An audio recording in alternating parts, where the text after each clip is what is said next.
zoomed in shot, aren't we?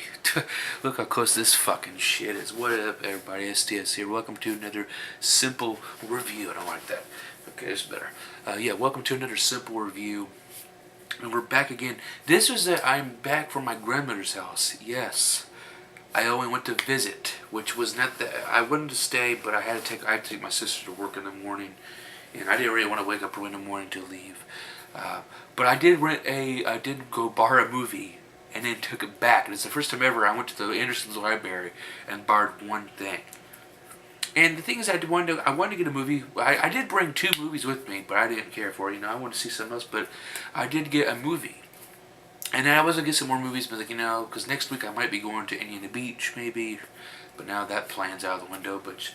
But the thing is, I was looking at movies and stuff, and then what I like to watch with my grandmothers, I like to watch westerns and more. I watch, like, to me, watching the old comedies, like I try to get movies that suits for her, because some of the comedies are boring, but westerns keep up to the pace. And so, I just looked at the westerns, and then I came up with a title, which I don't have the DVD title on me. I have it on. I can just show you on here. But that is. If I can get it. The Lonely and the Brave. Oh no. Lonely are the Brave. Lonely are the Brave. This is a 1962 adaptation of the Edward Abbey novel, The Brave Cowboy. The film was directed by David Miller from a screenplay by Dalton Trumbo. And this is with Kirk Douglas. And this is the reason why I wanted to get this is I saw it at Kirk Douglas, and I did one previous simple review called The Indian Fighter. And I've seen The War Wagon, which I didn't review. I watched it, but I just didn't review it, with John Wayne. And the thing is, though, this film right here I got because the DVD case, which I do love. I mean, the old school case is all right here. I mean, on the Wikipedia page, because it was, but the way I showed you right here, but the DVD case that I borrowed it from, I like that case much more better. So that's probably gonna be that's part of the screenshot right there. If I can find it, I should be fine. But I got it because I liked how life can the cover. Life can never cage a man like this. And this is the first film that, it's basically about, we're in the modern times, and he's an old school cowboy who still runs and he's an unlawless man.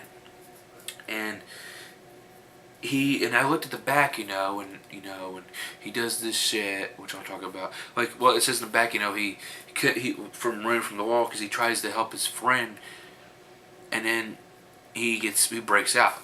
We'll talk about it soon.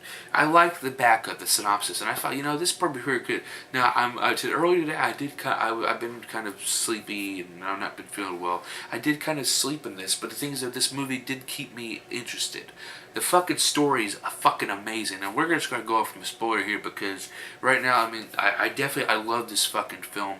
This western, it was it was a different kind of weird because here he is, like the very beginning.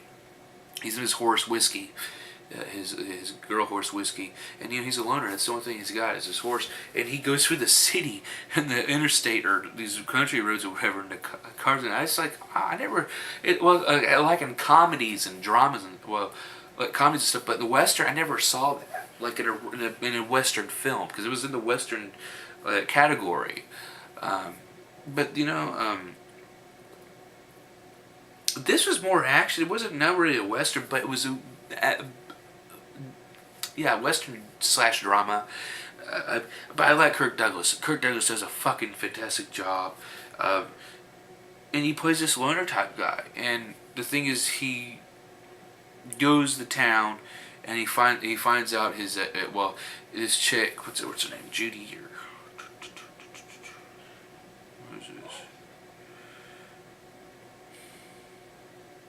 He visits the town to Jerry, who's played by Gena Rowlands, and she is like his friend's fucking woman. You know, he's visiting her and stuff like that, and then he finds out that he's in jail. One of his friends is in jail and shit. So this motherfucker, I mean, Kirk Douglas is like, you know, I'm gonna try to get him out. You know, so what he does is he goes into a bar, and then he goes into the. And starts a fight with this one-armed man, but he fights with the guy with one arm. He was being lucky and shit, and then the cops arrest him and shit. So he gets arrested, and they say, "You got any identifications?" Like, no, I don't got nothing. I already know who I am. I always love that fucking line, the quotes on here. I mean, it's just unbelievable. He goes vice versa, you know, because of all the other stars. Walter Matthau, I can't say his name. Grumpy Old Man.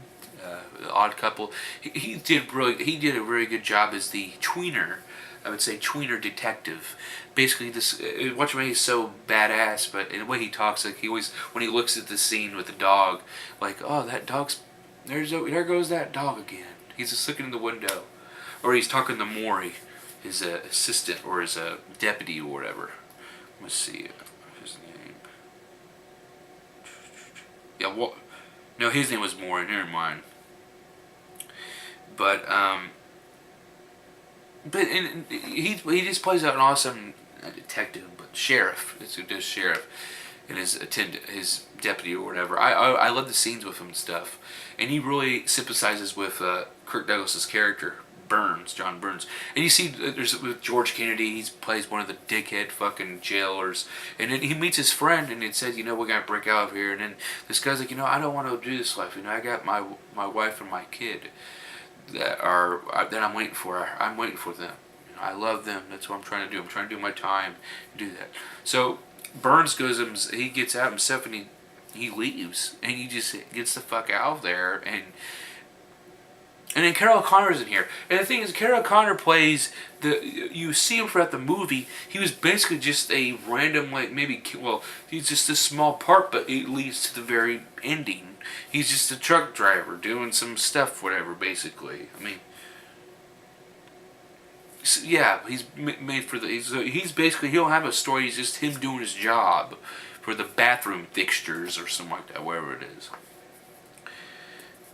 But he does get out, and then he gets his horse back, and then he goes back to the woman, which you find out that he is basically, she is an old love of his, and she says, you know, why don't you come back and stuff, and then, like, you know, like the quote, which I fucking love the quote. It's even on here. Where is that? Damn it. The quote, you know what a loner is? He's a born cripple. He's a cripple because he's the only person that can live with himself. The way he wants to live, it's all for him. A guy like that, he'd kill a woman like you because he couldn't love you. They're not the way you are loved. You know, and I don't. You know, I'm a loner, but the thing is, I don't do that. I want to be with a woman and make them feel great, and make them feel as much comfortable as well. That's what I want to do. I'm a hopeless romantic guy. You know, I love being in love, and I love having someone else be with me. I can't wait till someone fucking like comes near me like oh, fall in love with me. You know, the girls. I would love that feeling. That'd be so damn great. But yeah, but then, you know, and then they have a kiss, and then he leaves. They have a kiss because he told me, you know, he's wanting you for you. He changed, and she's like saying, you know, well, one day you're gonna change, Burns. You know, and then he runs off, and then he's in the wilderness because the cover shot when he has the rifle pointing at the helicopter, it just first seemed to remind me of that is Rambo, but is Rambo of Sylvester Stallone. But he goes up to this mountain and shit, and they try to find him, and then he shoots down the helicopter that tries to get him, but they don't get hurt or anything. You know, it was just great. The scenes were great. You know, just the dialogue and just Kirk Douglas performances. I had so much sympathy for this guy who's just almost a cowboy trying to fit in with the modern world, but you cannot fit in and stuff. And I thought, like, you know, it's awesome. And at the very end, you know, in the wind and the damn the chase and everything when they chased up the mountain and everything, but he got up there. But the very ending, like he gets run over by Carol Connor, who's in the truck, which is raining. It's already a shitty damn night, and he gets run over by him, and then the horse is gone, or it gets shot, you know. But hold on, before that, I just spoiled it. They get hit and they caught him, and I was like, oh, he's in all blood, and he's not saying a thing, like he's in shock, and trauma. And Walter Matthau has, throughout the whole movie, he has so much liking to his character and whatnot. And they said, "Is this him?" He's like, "I can't see him." And so he basically sympathizing. He didn't want to put him in jail. And then he hears the horse die, and Kirk Douglas's reaction was just flabbergasted. It's so fucking real. That's his only friend he's got. And I just realized, he's a loner. He is a loner. And it was very sad because you sympathize with his character, and I loved how that ended. My grandmother watched it with me. She's like, that's a weird kind of ending and stuff like that. It was actually, I liked it though. I mean, this is actually a film that I would recommend if you're into westerns, but I mean, like, it's cool thing. This is rewatchable. I could rewatch this again. I just like this film. For me, I'm a shitty reviewer, I just like to have the thoughts and talk about it. But this film, out's fucking standing, and it makes me more of a Kirk Douglas fan. I mean, I've watched the Indian Fighter I reviewed. I'm about to have this is already on here now. I mean, it's great. I just like watching his films. He's such a good actor. And this story, I fucking love the way the story is. The loner cowboy tries to fit in at the modern world and doesn't. He just wants to be like it was back in the Wild Wild West. But I fucking enjoyed it. Lone Air the Brave. I mean, outstanding fucking film. And I wish I had the fucking case to show it. But that is the simple review for today. Come check out. I got many more simple reviews on my list. I got some slam cams and all this shit. But always check out. I love people checking out different movies that I've watched throughout the whole fucking years. And doing this whole thing. It's another. I've been doing this since May of last year. But this year, going through my separation with my wife. It's been 5 months, I think, now. But I've been watching more movies and it's trying to get me back on track. And I'm stuttering. I don't know what the fuck I'm saying. But I do love movies a lot. It's keep me going. But thank you again for watching Simple Review. I'm STS, and we'll see you again. Peace.